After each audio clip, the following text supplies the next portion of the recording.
ప్రభు అయిన యేసుక్రీస్తు నామములో అందరికీ వందనాలండి.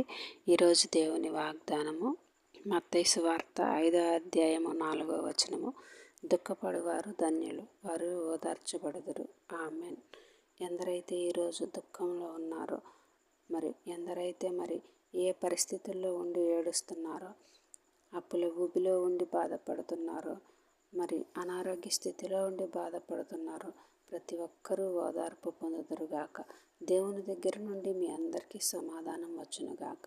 దేవుడు ప్రతి ఒక్కరి ఏడ్పును తీసివేసే ఆయన, ప్రతి ఒక్కరిని ఓదార్చే ఆయన, ప్రతి ఒక్కరికి సమాధానం దయచేసే ఆయన, మన కన్నిటిని నాట్యంగా మార్చే దేవుడు.